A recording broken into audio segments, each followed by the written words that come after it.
Deus é bom o tempo todo Deus é bom, a misericórdia do Senhor dura para sempre.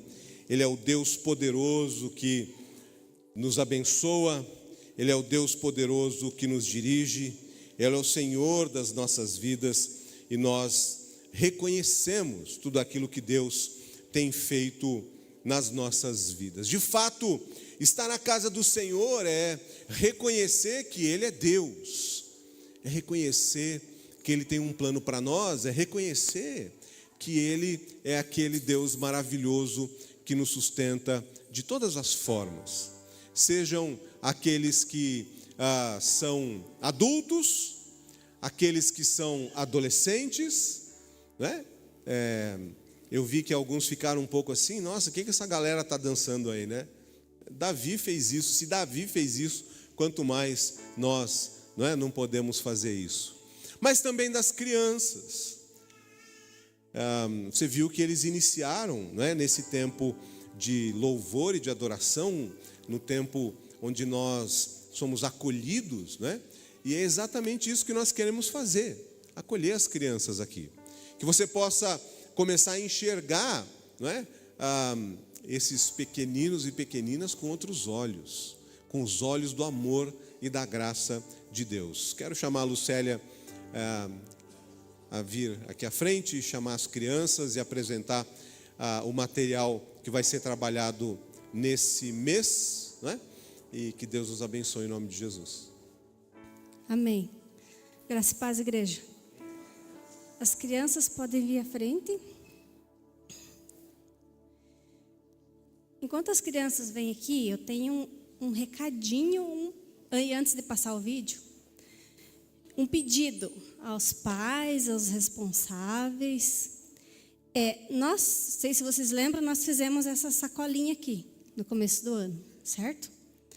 Então, eu quero pedir assim, as crianças que receberam, tragam, tá? Junto com seus álbuns, assim como vai para a escola com o material, com a mochila, tragam aqui para a igreja também, isso que faz parte do material delas. Combinado? E que, se possível, dentro dessa sacolinha, vocês possam mandar também uma caixa de lápis de cor, um lápis de escrever, borracha e apontador. Porque nós temos lá atrás. Só que às vezes acontece que eles querem o lápis que o outro tá.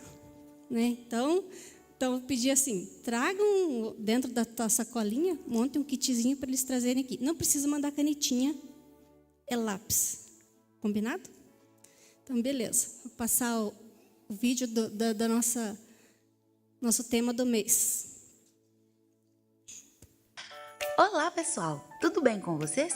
Sejam bem-vindos a mais um mês repleto de descobertas. Mas antes de sabermos qual será o novo tema, vamos contar bem alto. 3, 2, 1. E o tema desse mês será Quem eu sou em Deus. Neste mês, vamos ensinar às crianças uma verdade que muda tudo. A nossa identidade está em Deus. O mundo até tenta nos definir por aparência, habilidade ou erros, mas Deus nos chama pelo que somos nele. E na primeira lição vamos aprender que somos escolhidos para fazer parte do time de Deus. E quando entramos nesse time, vestimos a camisa de verdadeiros escolhidos, vivendo como filhos que pertencem ao Senhor. Na segunda lição, vamos ver que Jesus pagou o preço para que fôssemos perdoados e livres. Assim como a mulher que derramou o perfume sobre Jesus recebeu perdão, nós também podemos viver sem culpa, livres do pecado. Com Josué e os espias, vamos aprender que a força verdadeira vem de confiar em Deus. Vamos entender também que coragem não é a ausência de medo, mas a confiança de que o Senhor está conosco em todas as batalhas. Por isso, com o Senhor ao nosso lado, nós podemos enfrentar qualquer desafio.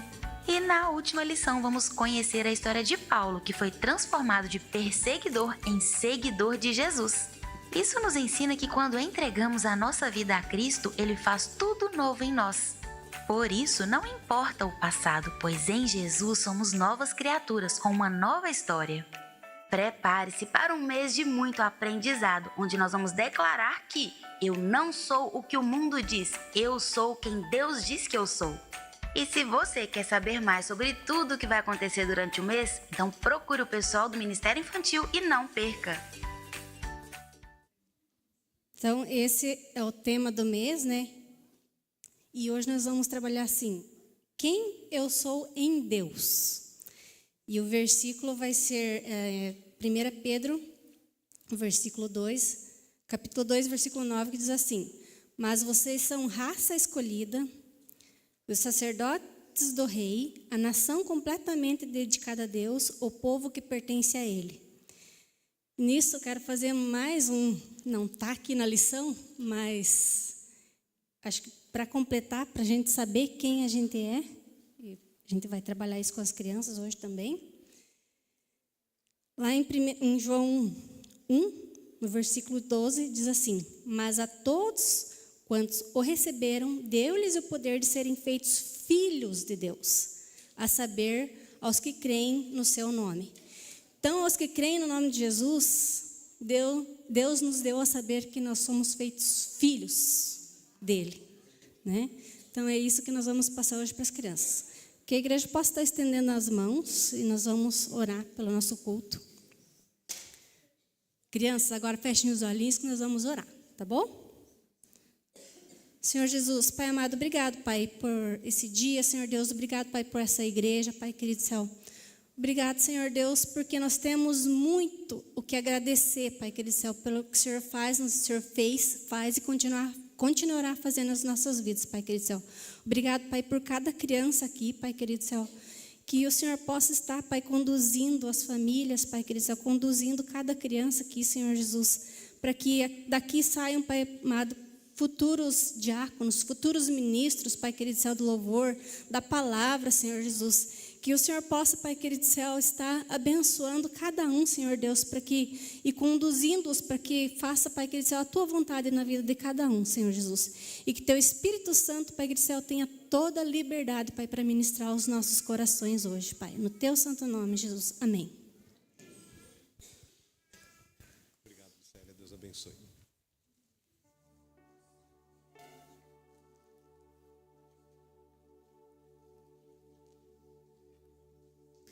Muito bom, glória a Deus. Nessa semana que passou, nós tivemos várias programações que puderam reunir, né, diferentes faixas etárias e em diferentes eventos. E nesse mês de setembro, na semana que vem, nós temos o Dia do Juvenil Metodista, né, celebrado no Brasil todo, e a gente sempre lembra desses que são os nossos adolescentes, né? Na Igreja Metodista, os juvenis são os adolescentes até 17 anos, e os jovens são a partir dos 18 anos, né, nessa classificação que historicamente a Igreja tem feito, não é, para reunir as faixas etárias nessa comunhão em torno da palavra. Então ore, né, como a gente orou pelas crianças, ore pelos adolescentes, pelos juvenis, para que de fato a palavra possa crescer no coração deles em nome de Jesus. Eu quero convidar você a abrir a sua Bíblia no Evangelho de Lucas, capítulo de número 24. Lucas 24, o último capítulo do Evangelho de Lucas. Nós vamos ler do versículo 45 até o versículo 49. Perdão, 44 até o 49. Evangelho de Lucas, capítulo de número 24, do versículo 44 até o versículo 49. 5 versículos do final do Evangelho de Lucas, já fazendo uma preparação para o próximo livro de Lucas, que é Atos dos Apóstolos. Lucas capítulo 24, do versículo 44 até o versículo 49. Mesmo assentados, vamos fazer a leitura desse texto. A seguir, Jesus lhes disse: são estas as palavras que eu vos falei, estando ainda convosco. Importava se cumprisse tudo o que de mim estava escrito na lei de Moisés, nos profetas e nos salmos. Então lhes abriu o entendimento para compreenderem as Escrituras e lhes disse: assim está escrito que o Cristo havia de padecer e ressuscitar dentre os mortos no terceiro dia, e que em seu nome se pregasse arrependimento para a remissão de pecados a todas as nações, começando de Jerusalém. Vós sois testemunhas destas coisas. Eis que envio sobre vós a promessa de meu Pai. Permanecei na cidade, até que do alto sejais revestidos de poder. Vamos orar. Senhor amado, em nome de Jesus, te pedimos, Pai, que a tua palavra seja revelada a nós, a tua vontade, Senhor, seja proclamada em nossos corações. Em nome de Jesus, que, Senhor, todo o teu plano fique claro para nós e nós possamos compreender todos os benefícios que isso gera em nossa vida, Pai. Queremos estar, de fato, no centro da tua vontade. Queremos estar, Senhor amado, debaixo da tua direção. Queremos estar, Pai amado, caminhando ao teu lado, fazendo a tua vontade, Senhor. Em nome de Jesus, fala conosco nessa noite, Senhor. E em nome de Jesus, toca o nosso coração, a nossa vida e o nosso entendimento, para que o Espírito Santo tenha liberdade para ministrar o nosso coração. Em nome de Jesus. Amém. Amém. Nesse mês a gente tem uma ênfase, que você já vê aqui na nossa arte, né, da projeção, inspirada não só na frase de John Wesley, quando ele, impedido de pregar dentro de um templo, ele vai para fora do templo, sobe sobre o túmulo de seu pai e diz: eu vejo o mundo todo como minha igreja, como minha paróquia, a palavra que ele usa exatamente por ser essa dimensão da comunidade, da experiência do povo reunido. Não só e não apenas a partir dessa frase ou desse dito tão importante, num contexto tão tocante da história do metodismo e da história de John Wesley, mas especialmente nessa compreensão que de fato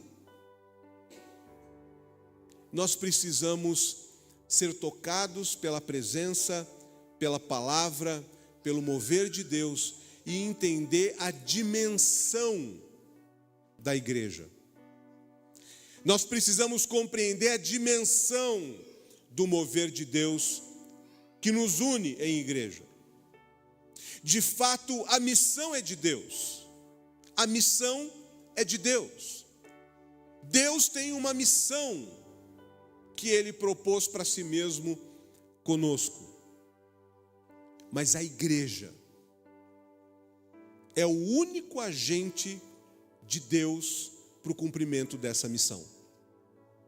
A igreja é de fato o agente cumpridor, realizador de tudo aquilo que é promessa de Deus no mundo. Um estudioso a respeito do crescimento da igreja e da compreensão do que é a igreja, ele destaca 3 itens ou 3 concepções que nós precisamos ter quando a gente compreende a expansão daquilo que é a igreja. Primeiro, ele diz que nós precisamos quebrar a mentalidade paroquial, territorial. Que nós precisamos quebrar essa mentalidade de que a igreja tem um endereço, um território. E cada uma das igrejas tem um endereço, um território e uma jurisdição.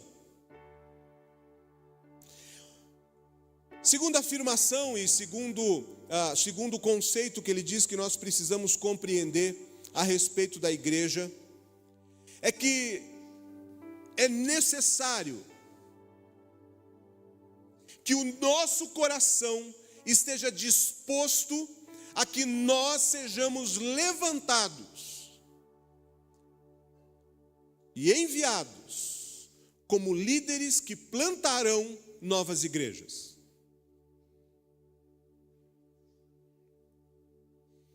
E a terceira afirmação dele é que essa igreja que não tem um território e que nasce a partir de líderes, de homens e mulheres capacitados por Deus, essa igreja deve pregar um evangelho que transforme tanto as pessoas quanto a sociedade. A igreja tem o tamanho que Deus decide que ela tenha.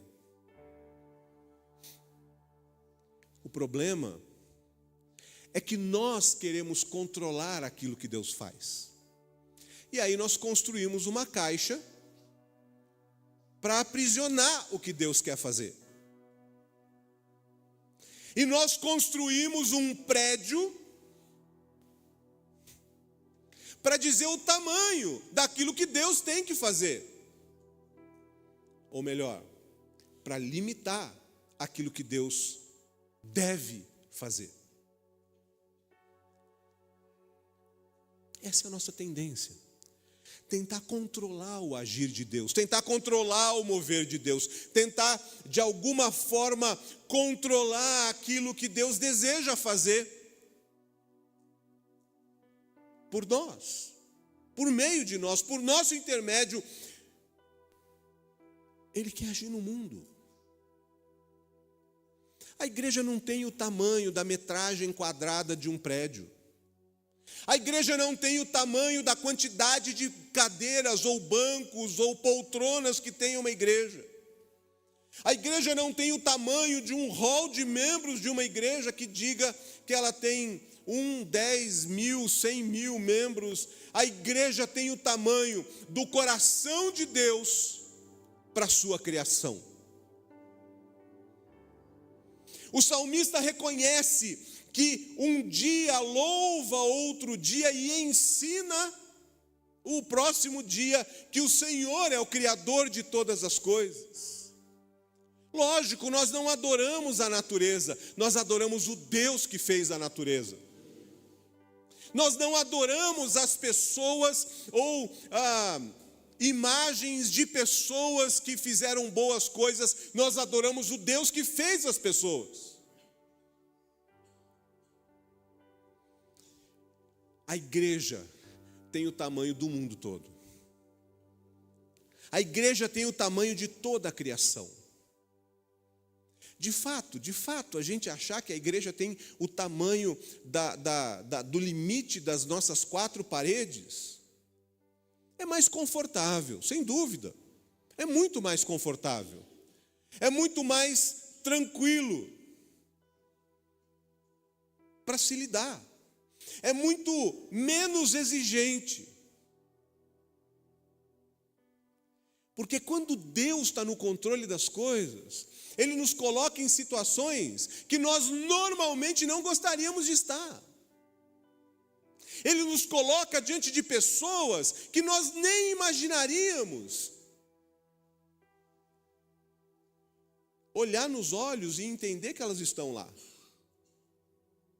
Quando Deus age por meio de nós, quando Deus tem o controle de todos nós e nós nos colocamos debaixo do controle da ação do Espírito Santo de Deus,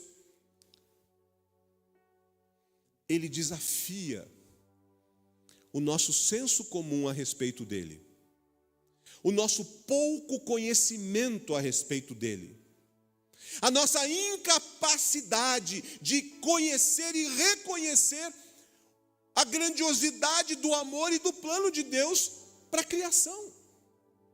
E nós achamos que Deus só gosta de alguns, só quer salvar outros alguns, e só pode ser louvado e adorado desse ou daquele jeito. Enquanto Deus diz, eu quero que todos sejam salvos e cheguem ao pleno conhecimento, nós dizemos, vamos criar barreiras para excluir aqueles que nós não queremos que estejam entre nós. Jesus brigou o tempo todo com os fariseus, porque ele diz que os fariseus faziam exatamente isso. Vocês não vão entrar no céu e vocês querem impedir os outros de entrar nos céus.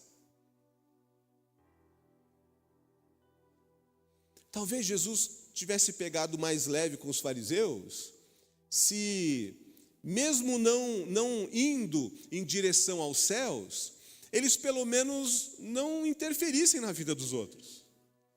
Mas é fariseu, né? Fariseu é fariseu. Ele não quer apenas se sentir culpado por aquilo que Jesus já o perdoou. Ele quer que os outros se sintam mais culpados do que ele, para que ele se sinta menos culpado. Você sabe como funciona isso, não? Apontar o defeito do outro para que você se sinta menos defeituoso. Apontar a sujeira do outro para que você se sinta mais limpo. Essa é uma tendência humana. Essa é uma tendência humana. Falando em adolescente, não é? Semana que vem é dia do juvenil. Pelo menos numa época passada, era muito comum você escolher algumas pessoas para você sair, para paquerar, que fossem menos bonitas que você. Não é?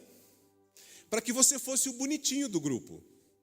E você sabe que bonitinho é um feio arrumadinho, né? Não é assim que diz o ditado? Bonitinho é um feio arrumadinho. Então, você encontrava dois amigos que fossem um pouquinho menos que você, não precisava ser muito, não. Para que você pudesse ficar bem na foto. Falar assim, porque você sabe que tudo é comparação, né? Você tem que ter um ponto de referência. Então, lógico, você não ia escolher, né, o galã da sua turma, porque daí você seria a referência para ele, né? Quando nós olhamos o jeito como os fariseus se relacionavam com a fé, com Deus, com a religião, eles se colocavam como barreira.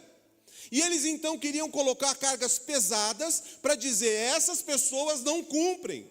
Porque eles também não cumpriam, mas pelo menos eles podiam se posar, se achando os mais santos. E Deus fala assim, é dos pequeninos. É muito maravilhoso assim, o jeito como Jesus aborda essas pessoas, né, que achavam que conheciam a Deus. Depois de ter enviado os 70 em missão, quando eles voltam e prestar relatório, eles voltam todos alegres, Jesus exulta de alegria, né? Dizendo assim, Deus, Pai, eu te louvo, porque o Senhor escondeu a simplicidade desse teu mover dos sábios e revelou para os pequeninos. O nosso problema é querer controlar demais as coisas de Deus.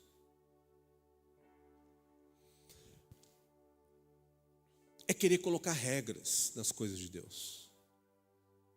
Deus age do jeito que Ele quiser, como Ele quiser.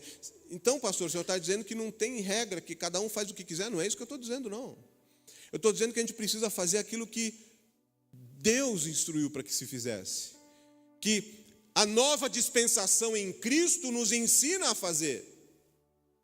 Mas nós nos prendemos, nós nos limitamos por aquilo que nós achamos que é mais interessante fazer. Nesse texto do final do Evangelho de Lucas, que então, como eu disse, prepara o salto para o livro de Atos, não é? Quando o mover do Espírito cumpre essas promessas e a igreja nasce, A gente vê, por exemplo, nesse último capítulo 24, várias ações que são extremamente poderosas para transformar o coração das pessoas. Então, nós começamos a ler no 44, mas um pouquinho acima, uns versículos acima, a partir do versículo 36, Jesus ressuscitado, aparece entre os discípulos desesperados, acabou tudo, não vai dar em nada, vamos voltar a pescar, vamos voltar para as nossas vidas, não tem mais projeto de Deus. Jesus aparece no meio deles, e Jesus então, ele mostra as suas mãos e os seus pés, e dizem assim: apalpem aqui para vocês verem que sou eu mesmo. É interessante, não é? Porque Lucas tem uma versão um pouco diferente, e nesse caso aqui, ele mesmo já se põe à prova. Vejam, sou eu mesmo. A minha palavra que eu ensinei a vocês se cumpriu. No versículo 43, então um pouquinho antes da gente começar a ler, ele come junto com os discípulos, e 42 diz assim: então apresentaram a ele um peixe assado e um favo de mel, e ele comeu na presença deles. E aí então nós começamos a ver essa transformação, onde nós começamos a ler. Jesus lhe disse: são essas as palavras que eu vos ensinei, estando ainda convosco. Importava que se cumprisse tudo o que de mim estava escrito na lei de Moisés e nos profetas. Interessante, não é? Porque ele está dizendo que é necessário que se conheça a palavra, a profecia, a revelação, a experiência de outras pessoas que esperaram essa revelação de Deus em Cristo. Hoje pela manhã, nós na escola dominical, você perdeu um dos textos do Antigo Testamento, dos profetas menores, o penúltimo profeta dos profetas menores. A gente estudou Zacarias hoje pela manhã, e o tema do profeta Zacarias é exatamente a presença e a ação do Cristo, do enviado do Senhor, que vai trazer renovo para o povo, restauração completa. Tem uma condição, tem uma condicionante. A chave de leitura do profeta Zacarias é o versículo 3 do capítulo 1. Se vocês se achegarem a mim, eu me achego a vocês. Se vocês me buscarem de todo o coração, eu vou ouvir. Se vocês se achegarem a mim, eu me achegarei a vós.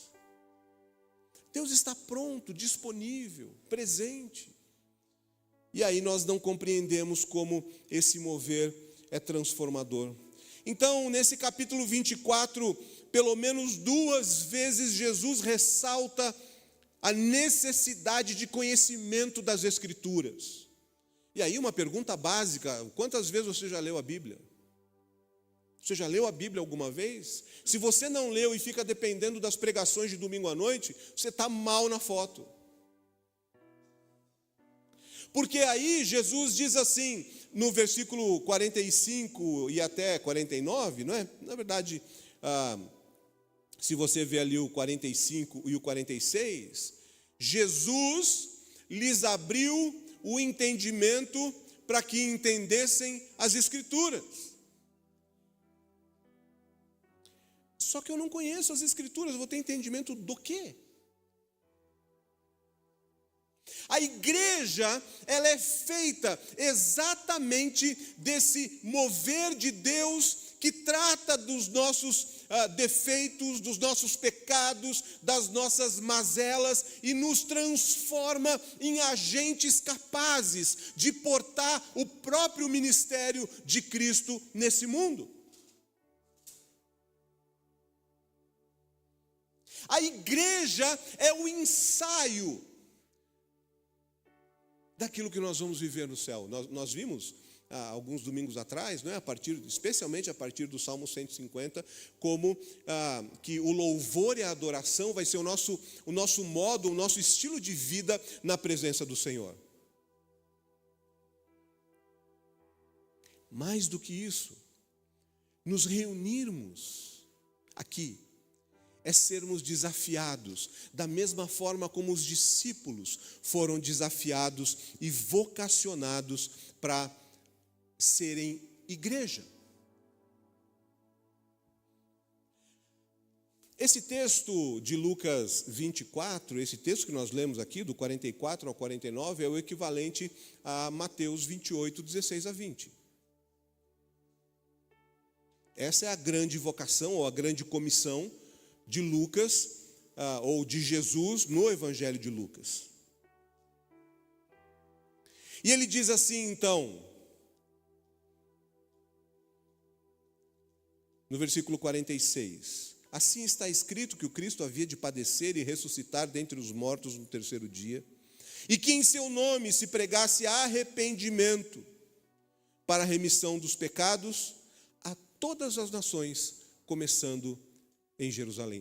Mateus vai dizer até os confins da terra, não é? Em Jerusalém, na Judéia, Lucas vai dizer em Atos 1:8, em Jerusalém, na Judéia, na Samaria e até os confins da terra. Mateus vai dizer que é para que nós possamos também ir por todo o mundo, fazendo discípulos, ensinando a guardar todas as coisas que Jesus ensinou. Interessante, porque quando nós compreendemos a revelação da palavra, nós compreendemos o sentido, o significado, o propósito, o valor disso que nós fazemos aqui. E o culto não é apenas um momento de entretenimento, não é apenas um momento que nós esperamos que alguma coisa diferente ou talvez estranha aconteça, ou um lugar onde a gente espera que o mover de Deus se manifeste e a gente seja surpreendido com alguma coisa que... O culto é a nossa adoração e reconhecimento de que nós somos aqueles que se colocaram debaixo do chamado, da vocação do Senhor, e estamos dispostos a ir conforme Ele nos desafiou a ir. A todas as nações, até os confins da terra.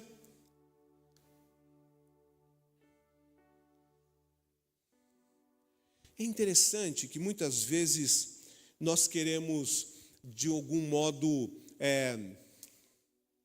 diminuir a potência, ou o poder, ou o alcance do chamado de Deus, ou desse plano de Deus para a igreja.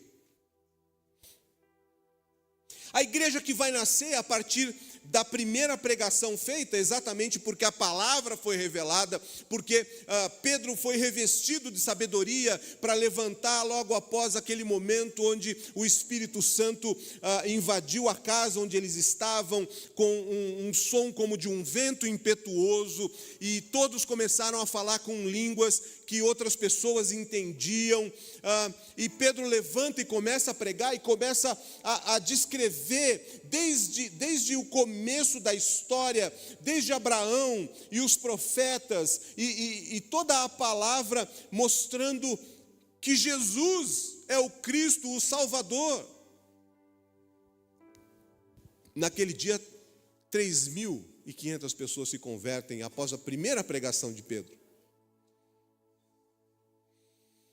E eles se reúnem como uma comunidade, e Atos 2, 42 a 47 descreve essa comunidade, que eles perseveravam na doutrina dos apóstolos, no partir do pão, nas orações.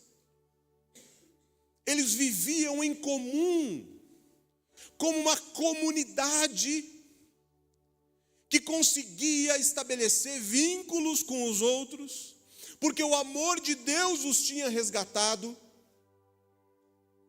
Eles foram marcados com o batismo. No final da pregação de Pedro, eles, quase que em desespero, perguntam: e agora, o que é que nós devemos fazer? E Pedro diz: olha, se arrependam dos seus pecados e sejam batizados. E essa igreja transformava a vida das pessoas. E eu gosto muito dessa descrição dessa igreja que faz com que nós estejamos aqui hoje. Aquela igreja semeou muitas outras igrejas, plantou muitas outras igrejas, discipulou muitas outras pessoas e igrejas. Mas a descrição daquele povo é que eles viviam com alegria e singeleza, simplicidade de coração. E eles, então, caíram na simpatia da cidade, do povo, e Deus ia acrescentando os que iam sendo salvos. Eu tenho medo do que a igreja tem se tornado. Tenho medo. Porque a igreja, ela tem fugido da sua simples função de proclamar Jesus Cristo como Senhor e Salvador. E como esse lugar, que é o púlpito, se enfraqueceu, esse lugar se politiza de uma forma que não precisa e não é necessária. Esse lugar se psicologiza de uma forma que não é necessária. Esse lugar se transforma em show, porque a Bíblia se esvaziou dos púlpitos. E aí, nós temos congregações que estão mais preocupadas com política do que com santidade. Com transtornos emocionais do que com fé. E eu não estou dizendo que essas coisas não são importantes, mas elas têm o seu lugar, e o lugar não é o púlpito. Nesse lugar nós somos alimentados pelo mover poderoso daquele que é o Filho de Deus, o Filho único de Deus, que veio por amor para dar a sua vida por nós e perdoar os nossos pecados, e sarar a nossa culpa e a nossa vergonha, e tratar o nosso coração dessa tristeza abismal de quem morre de medo de ser condenado, para um momento e uma vida de alegria e de celebração, porque Ele nos resgatou por meio do seu sangue na cruz. Isso é igreja. Isso é o entendimento da palavra. Gosto muito, e por isso eu comecei citando esse autor, que nos diz que a gente precisa ir além das nossas quatro paredes. Qual é o tamanho da... Veja, deixa eu fazer um outro parênteses aqui, antes de continuar essa ideia.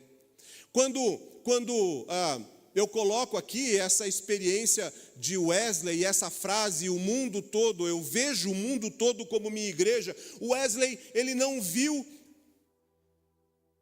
e não falou como se ele fosse o pastor de uma mega igreja na Inglaterra. Ou como se ele dissesse: a minha franquia vai se espalhar por todos os mercados gospel que estiverem à disposição. Não foi essa a intenção dele, não foi essa a visão dele. E quando eu uso esse termo e essa frase e essa ideia, eu também não estou dizendo isso.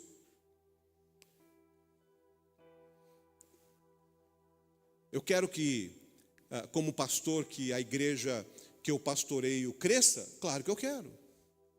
Eu quero que a gente tenha 1.000, 2.000, 3.000, 5.000 membros na igreja. Claro que sim. Porém, esse não é o objetivo. Esse não é o objetivo.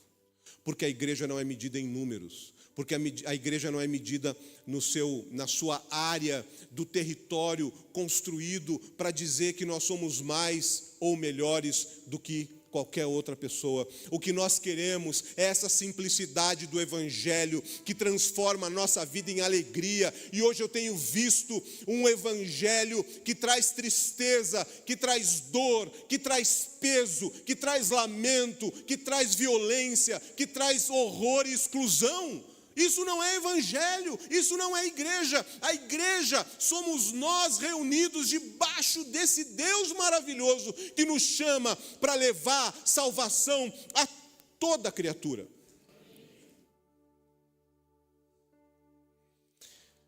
Isso transforma a nossa vida. Sabia? Porque isso nos liberta.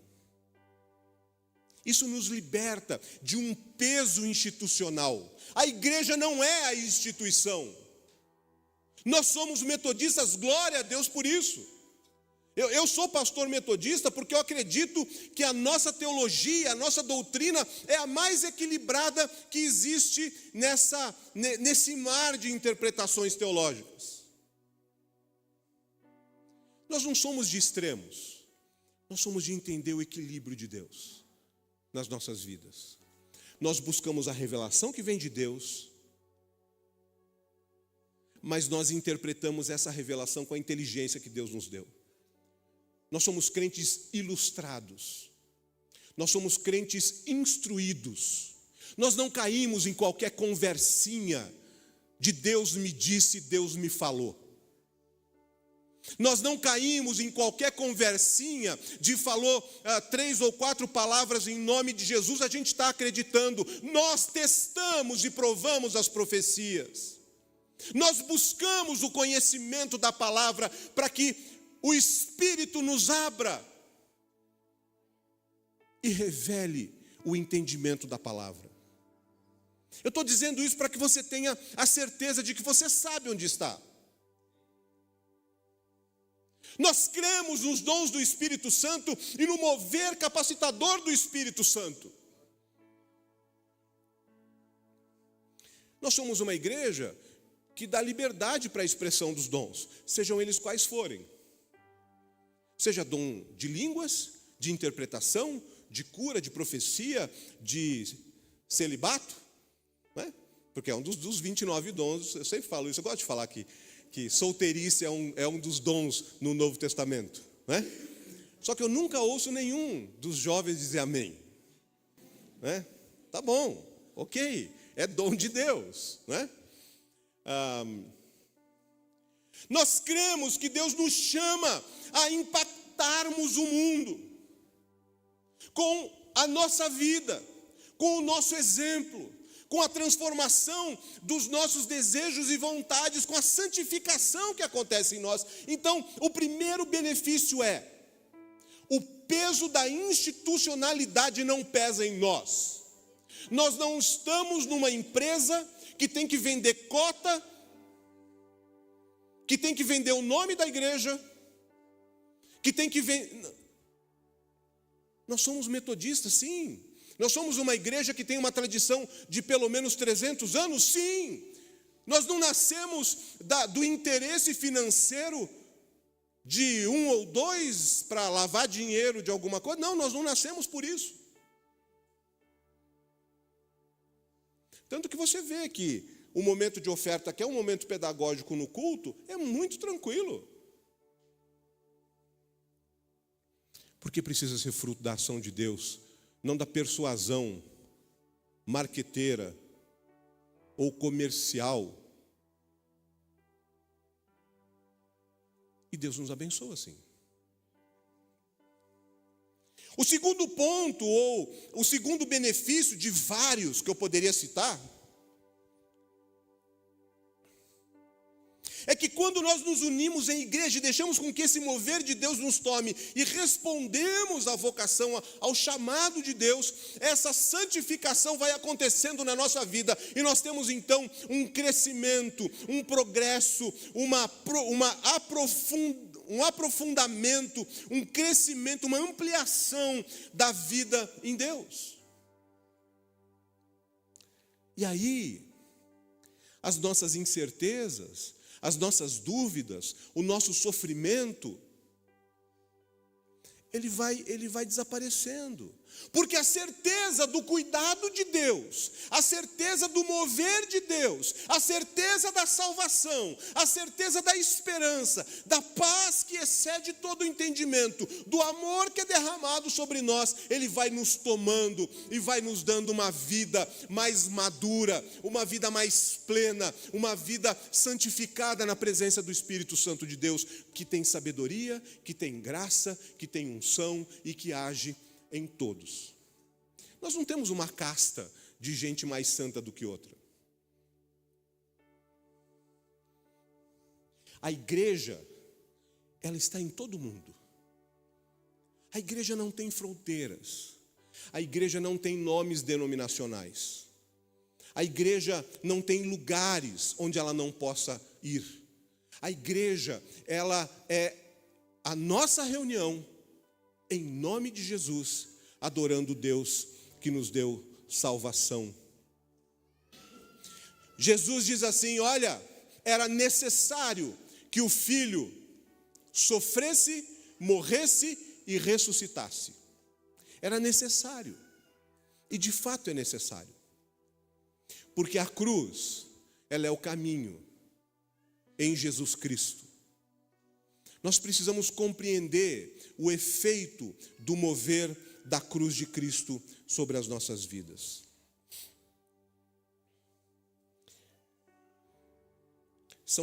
São tantos os benefícios, eu vou falar só mais um, porque nós vamos participar da mesa do Senhor nessa noite. Quando nós somos igreja, há uma consolidação de uma identidade de quem nós somos. Nós somos filhos de Deus. A Lucélia leu aqui, não é? O texto de João, o Evangelho de João. Todos aqueles que creram, deu-lhes o poder de serem feitos filhos de Deus, a saber, aqueles que creem no seu nome.